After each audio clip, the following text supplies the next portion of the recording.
Quero convidá-lo para abrir a sua Bíblia em 1 João. 1 João, lá no finalzinho do Novo Testamento, capítulo 2, versículo 25. Epístola do apóstolo João, lá no finalzinho, quase perto de Apocalipse. Capítulo 2, verso 25, um texto pequeno, mas com uma propriedade extraordinária. O texto de 1 João diz: esta é a promessa que ele nos fez, a vida eterna.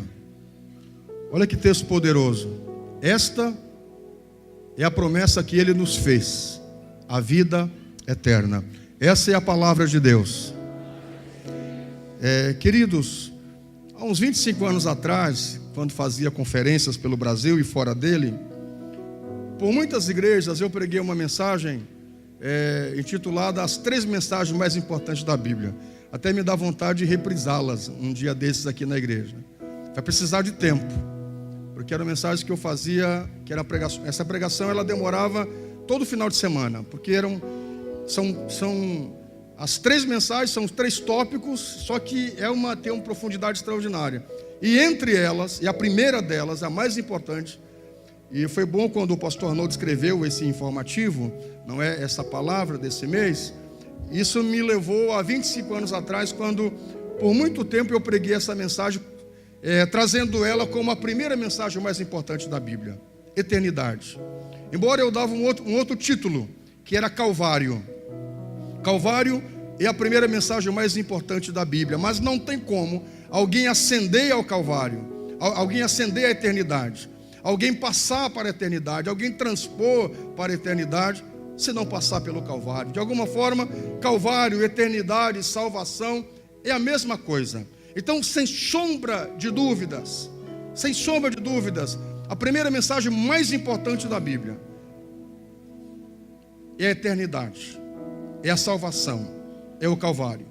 Na verdade, o Senhor Jesus, quando deixou o trono de glória, deixou os céus e se transformou em homem, e veio e habitou entre nós, e vimos a sua glória, como a glória do unigênito do Pai, cheio de graça e de verdade.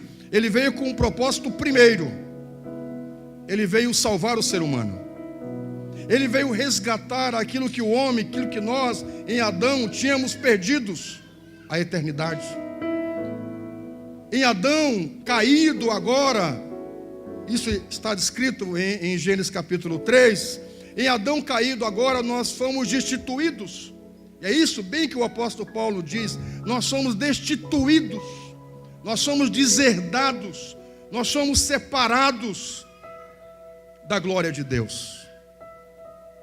O diabo e o pecado nos tomou o direito de passar a eternidade com Deus, de termos acesso à salvação.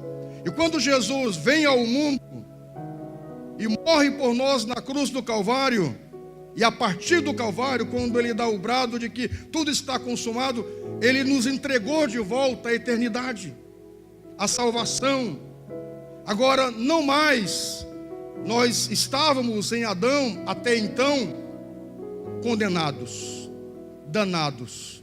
E por muito tempo eu adverti a igreja para que cuidasse essa expressão, quando os irmãos falam dos filhos, ou de alguém, fulano é danado, não é? Fulano é danado. Como fulano é danado? E principalmente para crianças que são muito ativas. E às vezes os pais e avós dizem, sem saber o que estão dizendo. Eles dizem, como o meu neto, como o meu filho é danado. E danado quer dizer condenado ao inferno. Danado quer dizer predestinado ao inferno. Danado quer dizer nasceu para ir para o inferno. Danado quer dizer convocado a ir para o inferno. Então escute, nós éramos danados em Adão.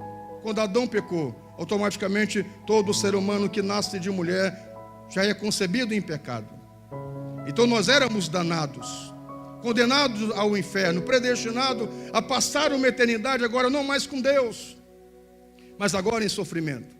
Mas quando Jesus vem a esse mundo e morre na cruz do Calvário e diz, está tudo consumado, nós não somos mais danados, nós não estamos mais condenados ao inferno, agora nós estamos direcionados para o céu, para estar para sempre com o Senhor. mudou o nosso destino. Então, nesta noite eu vos apresento alguém que pode mudar o seu destino. Jesus pode mudar a sua direção. Jesus pode mudar a sua vida. Jesus pode mudar a sua rota.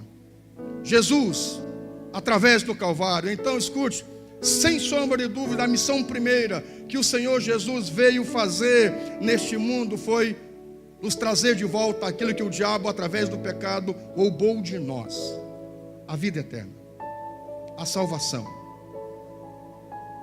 Existem muitas promessas gloriosas, e nós falaremos durante esse mês de outubro, e falaremos durante o próximo ano.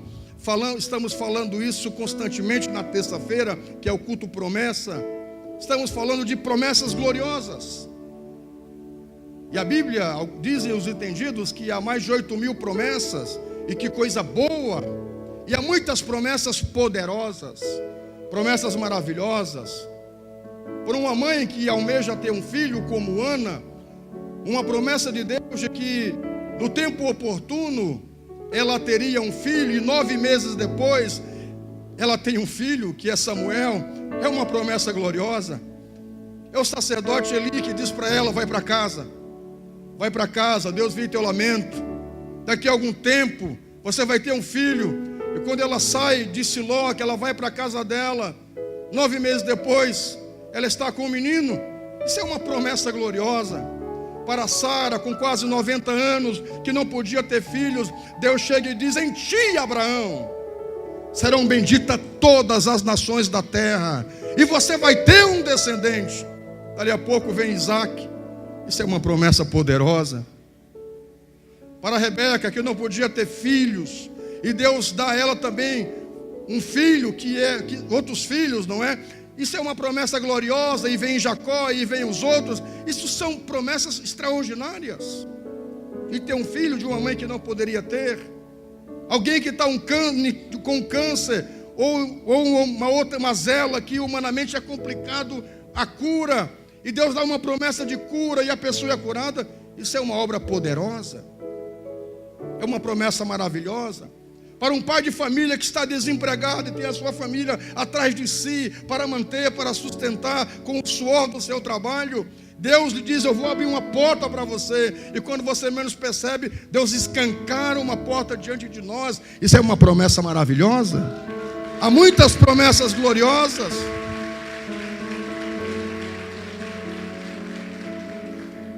Para alguém que está enfermo, Deus pronuncia uma promessa de cura, de reestabelecer a saúde. Isso é uma promessa gloriosa. Todas essas promessas são especiais, são importantes, são maravilhosas, são gloriosas. Mas escute uma coisa, queridos: nenhuma dessas promessas é maior do que essa, a promessa da vida eterna.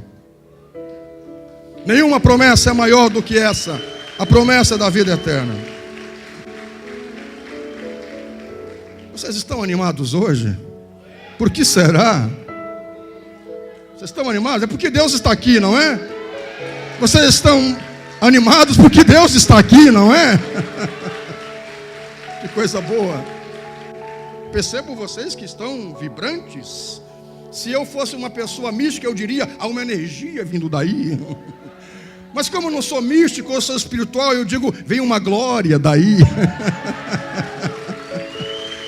Oh, glória a Deus. Às vezes a gente vai visitar algumas casas, famílias, e as pessoas não têm o entendimento do mundo espiritual. Elas dizem: há uma áurea sobre o Senhor. Uma áurea, uma energia. Mas não é áurea, não é energia. É o Espírito de Deus sobre o seu povo, sobre a sua igreja. Amém? Há uma glória de Deus sobre vocês. Aleluia. Que coisa boa. Escute uma coisa. Eu estava dizendo que essas promessas são divinas, essas promessas são gloriosas, mas não podemos esquecer, essas promessas dizem respeito a esse mundo.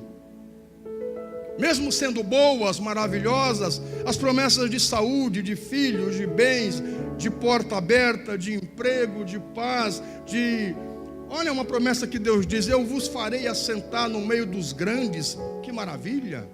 Deus diz que vai nos tirar do monturo e vai nos fazer assentar no meio dos príncipes. Olha que promessa maravilhosa. Mas todas essas promessas, elas dizem respeito a esse mundo. E se elas dizem respeito neste mundo, elas são passageiras, elas são transitórias, elas são por um tempo. Alguém que queria tanto ter um filho, ele vai ter o seu filho. Dali a pouco, outro vai tê-lo, outra vai tê-lo. Não mais a mãe vai tê-lo. Quem vai ter é outra pessoa. Você tem um filho e ele é seu, propriedade sua. Dali a pouco, ele vai ser propriedade de outro. E dali a pouco, com o passar dos anos, é inevitável nesse mundo, vai vir a morte. Então escute, tudo nesse mundo é passageiro, é transitório. Mesmo que você hoje esteja curado, mas nós não vamos nesse mundo, dizia a minha mãe, durar até a semente. Nesse mundo passa. Nesse mundo, bom, você estava desempregado, Deus vai dar um emprego, mas dali a um tempo você vai ter que se aposentar. Embora não queira, mas a saúde não vai ter mais porque chegou a idade. Então escute uma coisa, meus amados, nesse mundo, mesmo as bênçãos e as dádivas e promessas que Deus tem dado, elas são por um tempo. Mas a eternidade é para todos sempre. É por isso que ela é a mais importante. Você sabe por quê? Porque o homem foi criado para a eternidade. Embora o homem não é eterno, o diabo não é eterno, os anjos não são eternos, só Deus é eterno, porque eternidade fala de algo que não foi criado, que não foi gerado, que não existe um início. Nós não conseguimos achar a gênese de Deus, nós não sabemos a gênese de Deus, nós não sabemos o início de Deus, porque não teve início. Ele diz, de eternidade em eternidade eu sou Deus. Ele sempre foi, Ele sempre existiu, Ele sempre será. Então Deus, Ele não tem um início, Ele não tem só um começo de uma criação, de uma formação. Quando Ele vai falar de si, Ele vai dizer, eu sou o alfa, e eu sou o ômega. É complexo nós entendemos que Deus é o começo e Deus é o fim. É isso, porque a instância de Deus não se limita à instância humana. Deus está em uma outra instância, é por isso que Ele é Deus. Então Deus é eterno, porque não foi criado, e ao mesmo tempo é imortal. Anjos, diabo, demônios e nós, o que nós somos então? Nós somos imortais. Sim, o Pedro verdadeiro não é esse que está aqui, essa matéria, que daqui a algum tempo, se Jesus não voltar no arrebatamento, ela vai se desfazer. Mas você, quem é você de verdade, é o que está dentro de você. E o que está dentro de você, que é a sua alma e seu espírito, eles são imortais.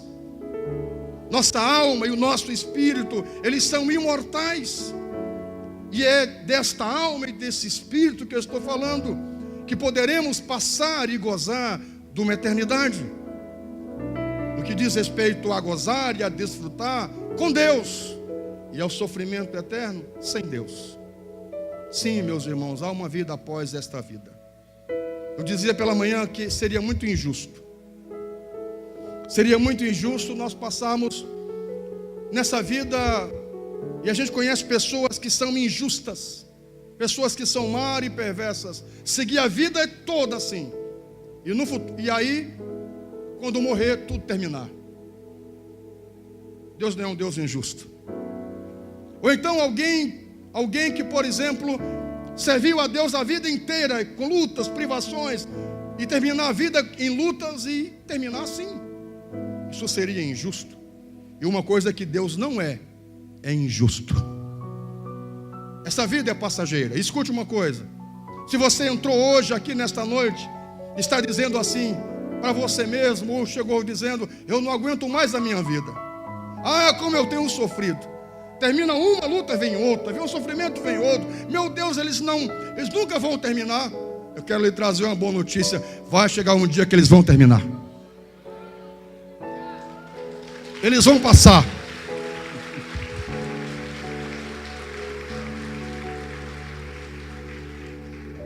Sim, vai chegar um dia que eles vão passar. Todo o sofrimento, toda a luta, toda a adversidade vai passar. Porque vai chegar um momento que a nossa vida nesse mundo é uma passagem. Nós estamos aqui de passada. Mas há uma vida permanente no futuro, no porvir, com Deus ou sem Deus.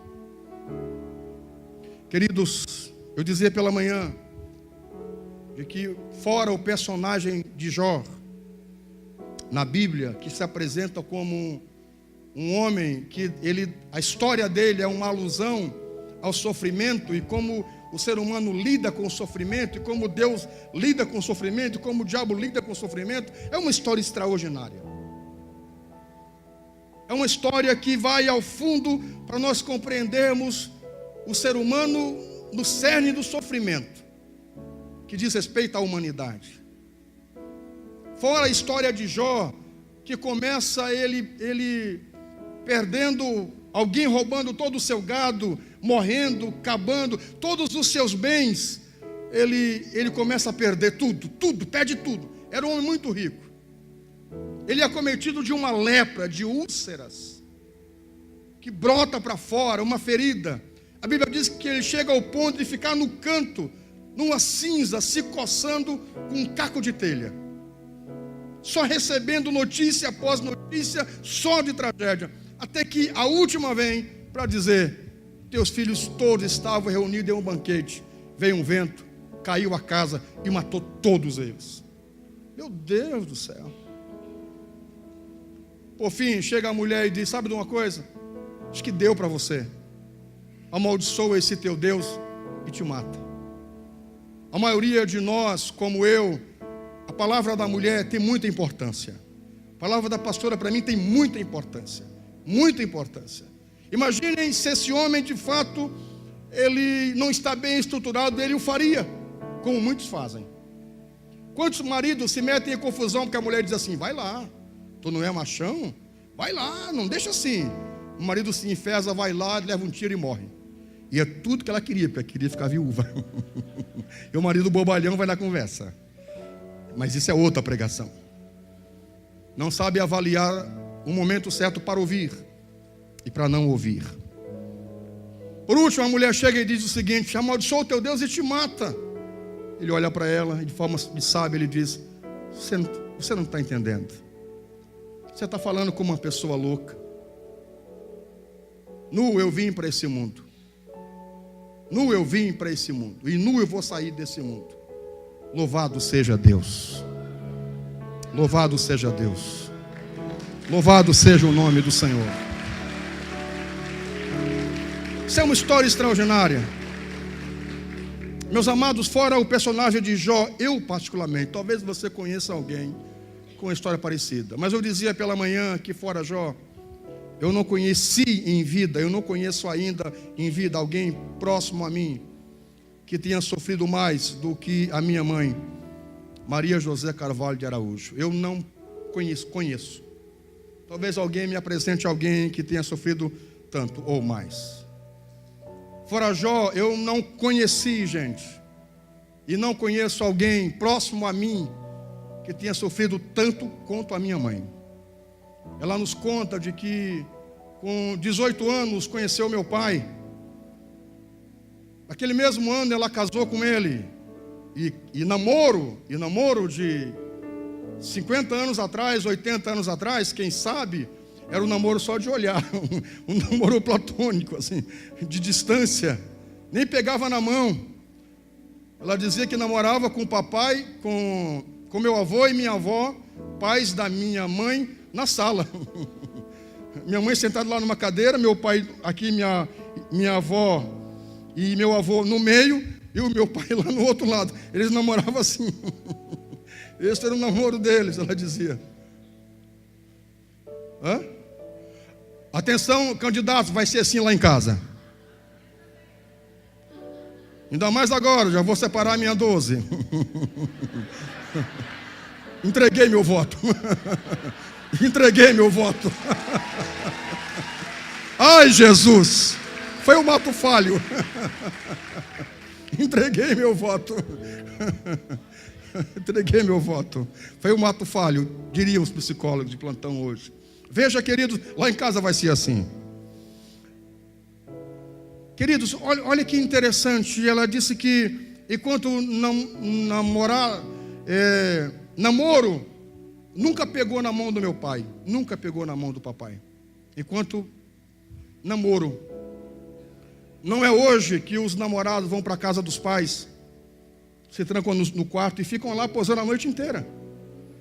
Aí depois os pais vêm reclamar com a gente: pastor, eu digo, pois bem, esse é o namoro hoje. Os pais deixam os filhos ir para casa, ficam no quarto até sair de casa. E deixam lá os filhos em casa, dormindo, posando, passando todo final de semana. Pois bem, a gente não pode esperar uma outra coisa do namoro desse.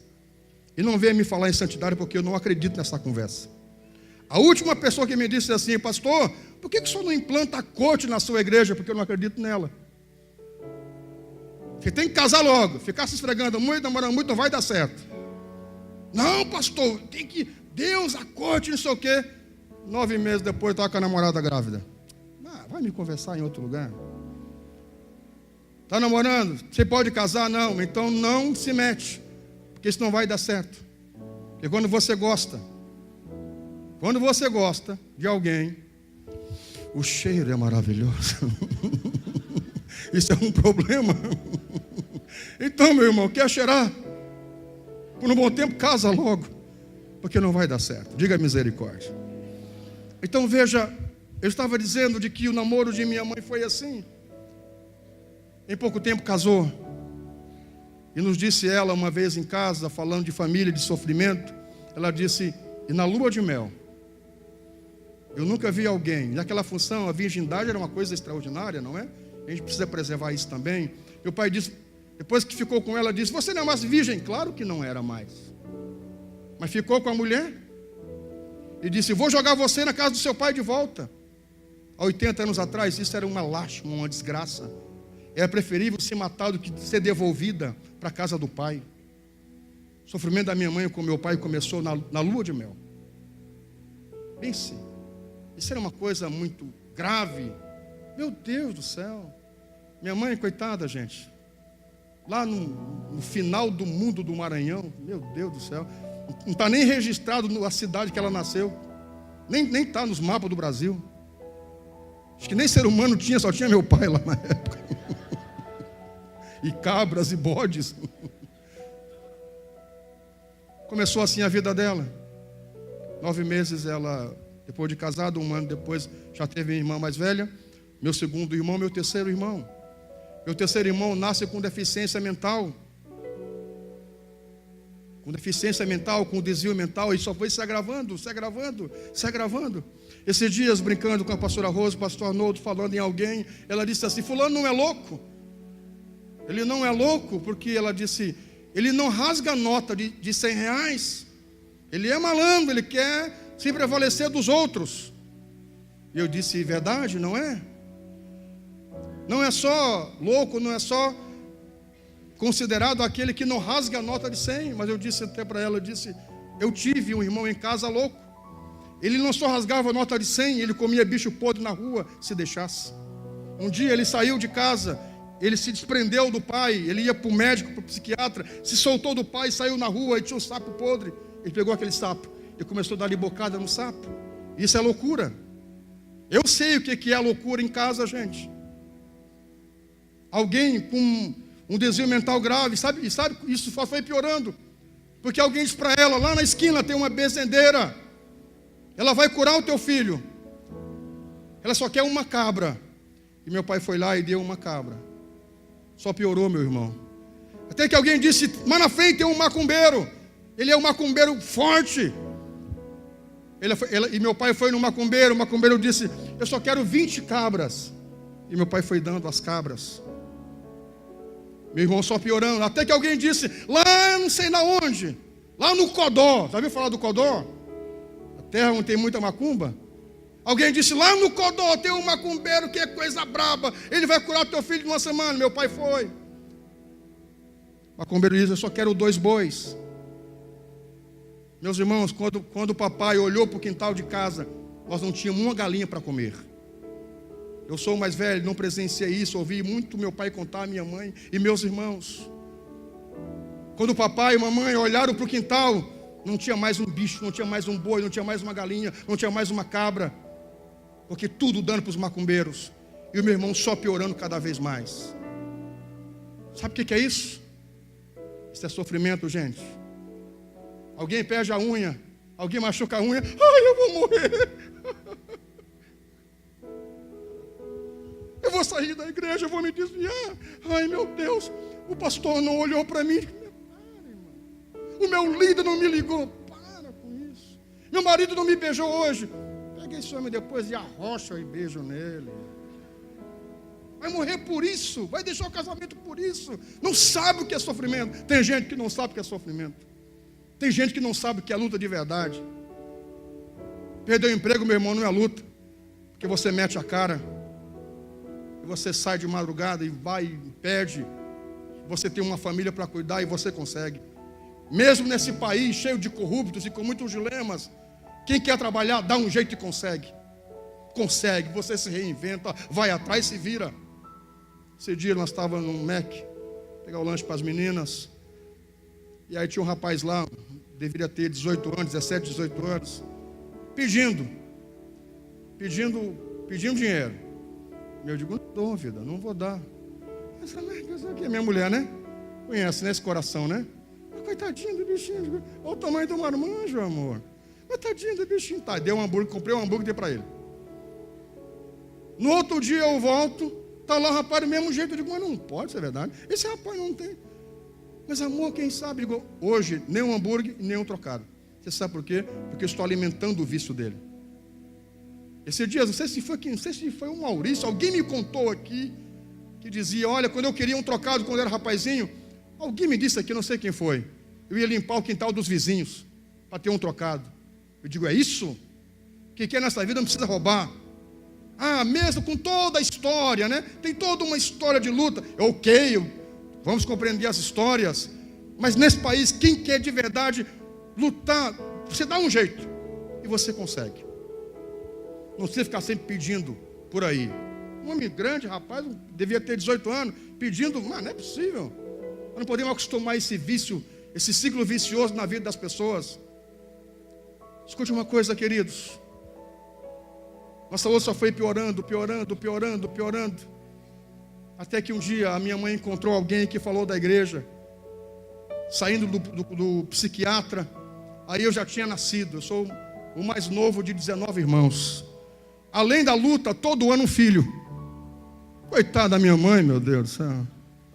Além de toda a luta, todo ano ela tinha um filho. Todo ano tinha um filho. Passou a vida tendo filho.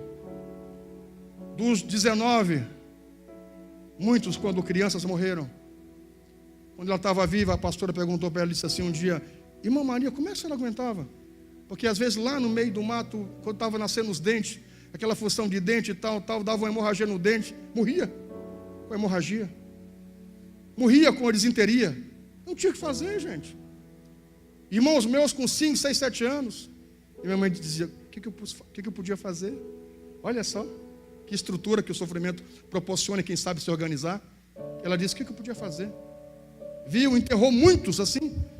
Dava uma diarreia, não tinha o que fazer, não tinha remédio, não tinha médico, não tinha para onde fazer. Pegava umas folhas, fazia um chá e só. Se Deus não tivesse bondade, morria. E muitos morreram assim. Isso é sofrimento, gente. Até que um dia, saindo do consultório médico, alguém disse para ela, tem um lugar chamado Campo da Bênção, onde eu vou, é uma igreja. Lá tem um pastor que vai orar. E ela veio, até que começou a vir e tal, e foi aí onde eu nasci. Me criei na igreja e tal. E quando parecia que tudo estava indo bem, meu pai se virou contra a igreja. Se virou contra a igreja, contra o pastor, queria matar todos os pastores. Você vê a função que deu. Disse para nós, se vocês irem para a igreja, eu saio de casa. E nós dissemos, nós vamos para a igreja, continuar servindo a Deus. E ele saiu de casa. Sabe, gente, luta após luta, até que ela fica cega. Dá um glaucoma altíssimo. O glaucoma é a pressão nos olhos, altíssimo. Não tem o que fazer. Fez um monte de cirurgia depois, mas não resolveu. Cegou totalmente. na igreja, servindo a Deus. Isso é sofrimento. Chegou a trabalhar como assistente pastoral por uma época, mas logo cegou. E aí vai, passa os anos, luta, função. Até que já aqui no sul, não é? Nós, na igreja tal, tem um AVC, né? Fica acamada, ficou acamada uns 3 anos, né? Uns 5 anos acamada, fralda geriátrica. Mas você sabe que eu nunca vi ela reclamar? Você sabe que eu nunca ouvi minha mãe dizer por que Deus fez isso comigo? Por que Deus permitiu esse sofrimento? Por que essa luta?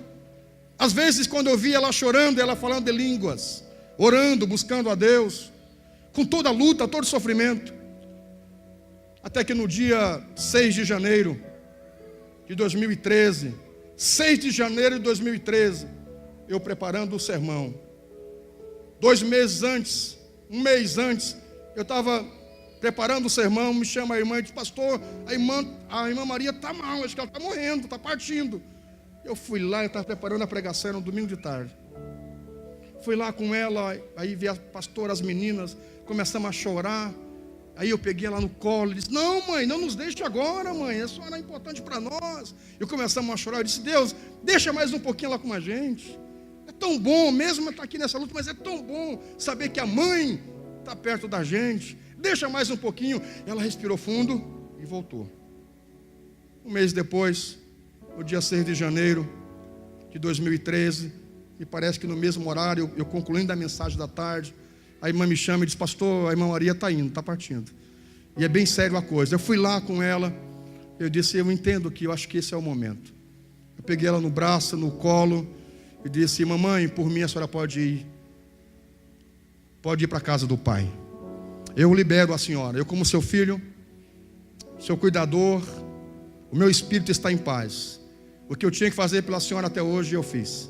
Minha aliança eu cumpri com a senhora cumpriu comigo. Nós tínhamos uma parceria. Se nós não fôssemos cristãos, era quase uma simbiose. Nós éramos muito conectados. Eu viajando, ela sentia o que eu estava passando e eu sabia o que ela estava passando. Era uma conexão de espírito, além de ser mãe e filho, não é? Mãe e filho. E eu disse: mamãe, pode ir. Eu libero para que a senhora vá para junto de Deus. E quando eu disse isso, que eu a liberava, ela fez assim, e virou do lado e descansou. Sabe o que eu disse para ela? Eu não me espantei, eu não fiquei desesperado, eu só disse assim: até logo. Até logo. Escute uma coisa, queridos: quem morre em Cristo e quem está em salvo, a nossa despedida para esta pessoa não é de sofrimento, porque nós vamos nos ver em breve. É só um até logo. É só um até logo. Aleluia. Eu sei que um dia eu estarei com ela na eternidade, porque hoje eu sei que ela está com Deus na eternidade. Então a minha despedida para ela não foi adeus, foi até logo. Breve nós vamos nos ver. Eu cantava pela manhã uma canção, a pastora Grazi me ajuda aí, de uma canção muito antiga que dizia: lá verei meu pai, lá verei minha mãe, lá verei que já... levanta aí. Lá verei Abraão, seu irmão, lá verei com as garras nas mãos. Você pode aplaudir esse Deus maravilhoso? Oh, que coisa boa! Lá nós veremos nossos amigos, familiares que entregaram sua vida a Jesus. Então, para minha mãe, eu não disse adeus, mamãe. Eu disse até mais. Até em breve. Até logo. Porque eu sei que um dia estarei junto com ela, com o meu Deus. Escute uma coisa, queridos. Calvário e salvação e eternidade E é a mensagem mais importante da Bíblia, porque fala dessas coisas que não podem morrer. Nossa alma não pode morrer. Nosso espírito não pode morrer. Quando estamos diante de um caixão e um corpo ali sendo velado, o que está ali é apenas o corpo, é apenas a matéria, o corpo corruptível, que se perece. Mas o espírito, a alma, não pode ser retido pelo caixão, não pode ser retido pela própria morte. O espírito, a alma, eles estão com Deus. Se esta alma, se este espírito reconheceu Jesus como o Salvador da sua vida. Eu dizia pela manhã para vos dar esperança de que creio que também verei meu pai, porque mesmo houve um momento da vida dele que ele se revoltou com uma igreja, mas eu acredito que Deus deu a ele a oportunidade para se arrepender. Todo ser humano, escute uma coisa, Deus na sua justiça, bondade e infinita misericórdia, Ele dá, Ele proporciona a todo e qualquer ser humano, antes que parta dessa vida terrena para uma vida eterna, tempo, uma oportunidade para reconhecer Jesus. Mesmo que seja em fração de segundo, Deus dá a todo ser humano uma oportunidade para se arrepender e para ser salvo. Assim como Jesus deu ao ladrão que estava, um dos ladrões que estava na cruz. Na verdade, a oportunidade foi dada para ambos. Um deles reconheceu que era pecador. Um deles reconheceu que ele merecia estar ali e não Jesus. E para esse, Jesus disse: hoje mesmo estarás comigo no paraíso. Então escute uma coisa, eu sei que se você perdeu alguém, um parente, um amigo, e você tem dúvidas quanto à salvação dele, todo e qualquer ser humano, Deus dá a essa pessoa uma oportunidade de se arrepender e entrar para a salvação. Todo ser humano. Creio que Deus também deu ao meu pai uma oportunidade. E eu sei que os verei quando estiver permanentemente com o Senhor. Escute uma coisa, queridos. Mesmo o sofrimento, como relatava acerca da minha mãe, que conhecia a vida inteira ela sofrendo, mas foi por um tempo. Foi por um momento. Porque nessa vida, teu sofrimento tem fim. Se nessa vida as vitórias também, elas têm um fim, porque falam dessa vida que se termina, o sofrimento também tem um fim. Eu sei que agora ela está nas mansões celestiais.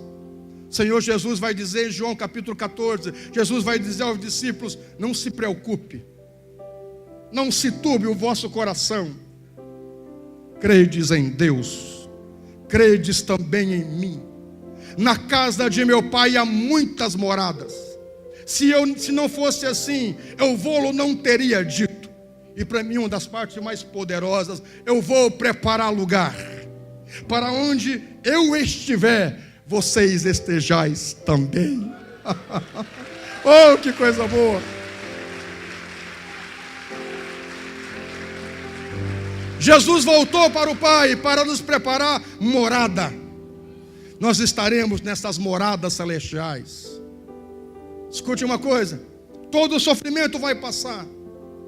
A Bíblia diz que lá não haverá mais lágrimas, não haverá mais dor, não haverá mais sofrimento, porque Deus enxugará dos nossos olhos toda lágrima. Lá não vai precisar de lua, de sol, porque lá terá Cristo, o sol da justiça. Escute uma coisa, querido. Então, se você tem achado que neste mundo tem sido injusto com você e você está em sofrimento, eu vos dou esperança em Cristo Jesus nesta noite. É que vai chegar um momento que nesse mundo isso vai passar, irmãos, mas a eternidade é para sempre.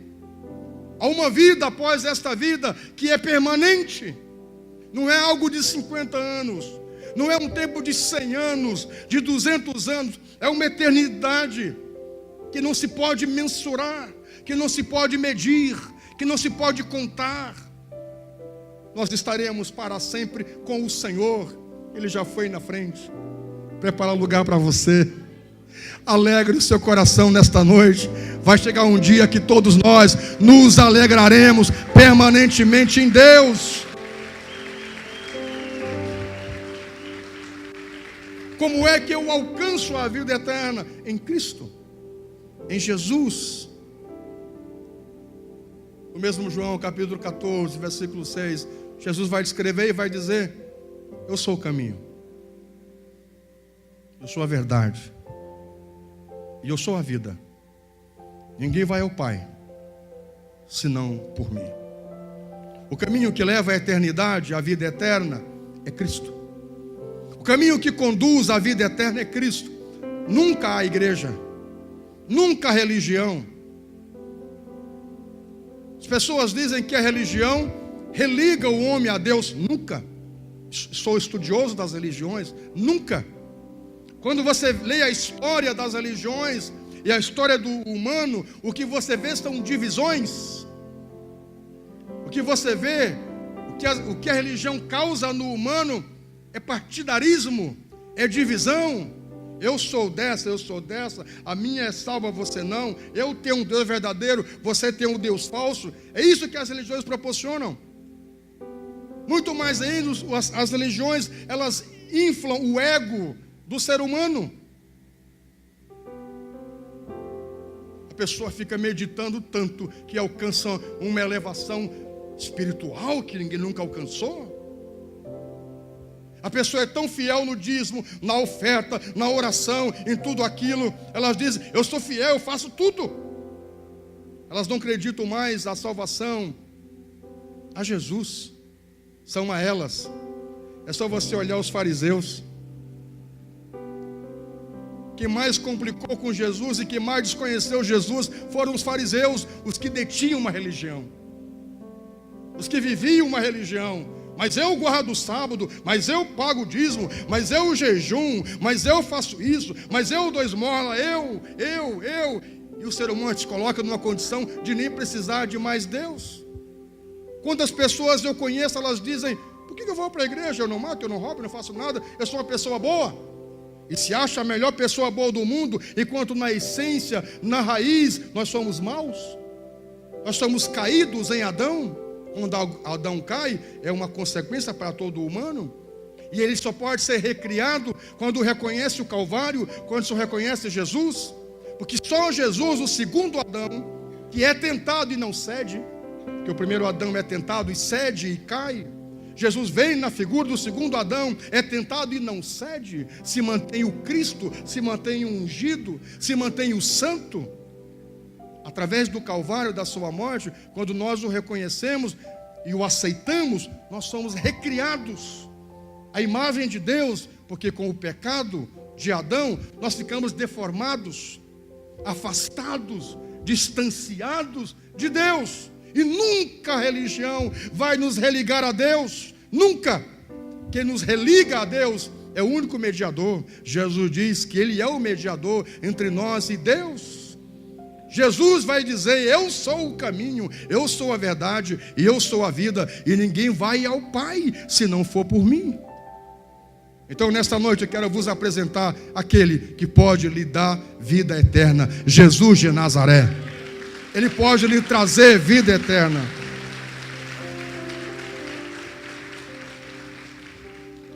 Se você hoje, nesta noite, reconhecer Jesus como Salvador da sua vida, crer com o coração, confessar com a sua boca, se arrepender dos seus pecados, a partir daí, você pode entrar no caminho que vai lhe conduzir à vida eterna. Através de Cristo, e somente dele, querido. Eu quero completar com vocês com o próximo texto de Romanos, capítulo 6, verso 23. Por favor, Romanos capítulo 6, verso 23, e vou orar com vocês. Romanos capítulo 6, verso 23. Pois o salário do pecado é a morte, mas o dom gratuito de Deus é a vida eterna em Cristo Jesus, o nosso Senhor. nesta noite de graça, sem pagar nada, você pode receber essa dádiva, a vida eterna.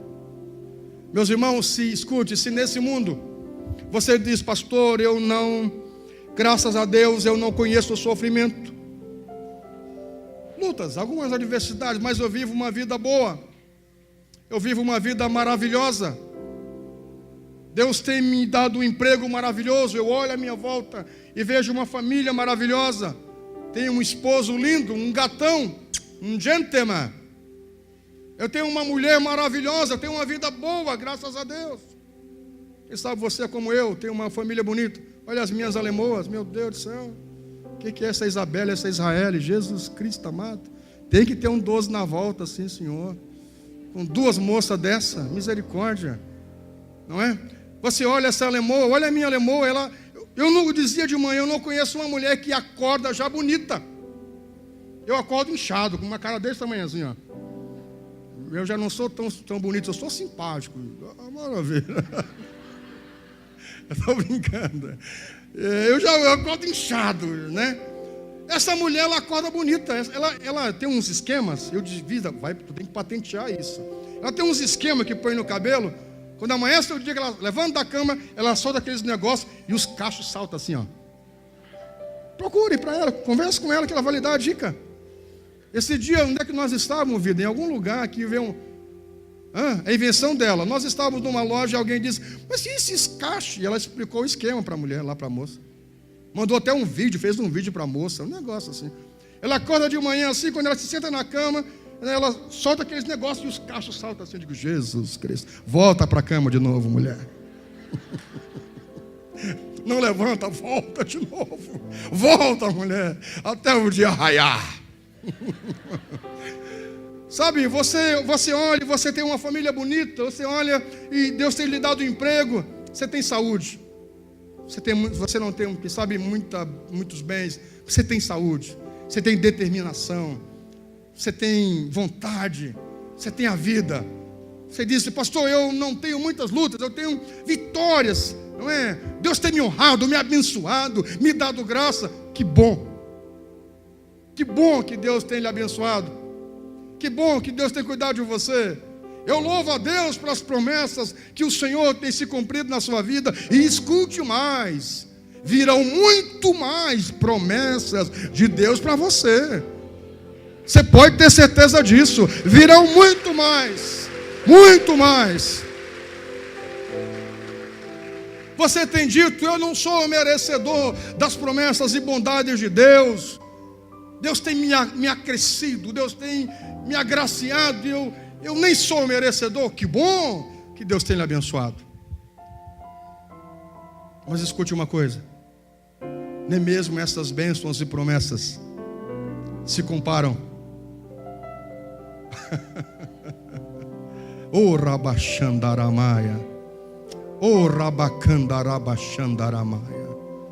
Nenhuma dessas bênçãos, vitórias que nós ficamos abismados em recebê-las e dizer: Senhor, eu não sou merecedor, nenhuma delas se comparam de estar para sempre com o Senhor Jesus. Nenhuma delas se comparam de você ter a esperança e a promessa de estar na eternidade com Cristo, de receber esse dom que nós não merecíamos, a vida eterna, a salvação.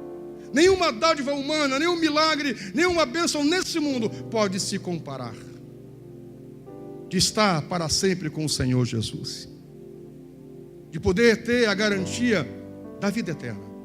Permanentemente nós estamos com o Senhor. Para encerrar, eu quero ler o texto de João, capítulo 5.